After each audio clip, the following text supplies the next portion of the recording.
எல்லோரும் எப்படிங்க இருக்கீங்க? நல்லா இருக்கீங்களா?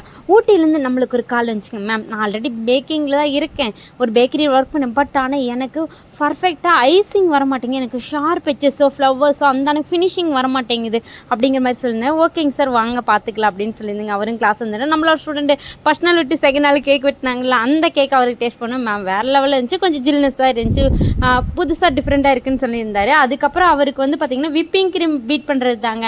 ஃபஸ்ட் நாளில் ரைட்டிங்கு கொஞ்சம் நாசில் அப்புறம் தியரியெல்லாம் எடுத்துகிட்டு அடுத்த நாள் வந்து விப்பிங் க்ரீம் பீட் பண்ணி தலையில் கமுத்துன்னு பயந்துட்டார். ஏன்னா பைப்பில் ஊட்டி வரைக்கும் போகணும்ல திருப்பி ரிட்டனு, அப்படிங்கிறனால தலைமலை குது கொட்டிருச்சுன்னா அப்படின்னு யோசிச்சுட்டு இருந்தது. அதுக்கப்புறம் அவர் பார்த்துட்டு மேம் சூப்பராக இருக்குது அப்படிங்கிற மாதிரி சொல்லியிருந்தாரு. அதுக்கப்புறம் டம்மி வச்சுங்க, கேக்கு டின்னு வச்சு நாங்கள் கிளாஸஸ் எடுத்துங்க. அதுக்கப்புறம் ஒவ்வொரு ஸ்டெப் பை ஸ்டெப்பாக அவருக்கு கிளாஸஸ் பண்ணலான்னு இருக்கிறேங்க.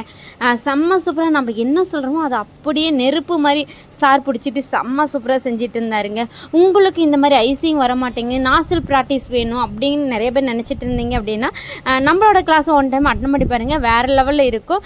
இந்த மாதிரி கிளாஸஸ் வேணுன்னா நம்ம டிடி கார்ட்டை மறக்காமல் ஃபாலோ பண்ணிங்க. எந்த ஒரு கெமிக்கல் நம்ம கேக் ஆர்டர்ஸோ இல்லை ப்ரௌனி வேணும் அப்படின்னா நம்ம டிடி கார்ட்டை ஈரோட்டுக்குள்ளே கொடுத்துட்டு இருக்கிறேங்க. Thank you, bye bye.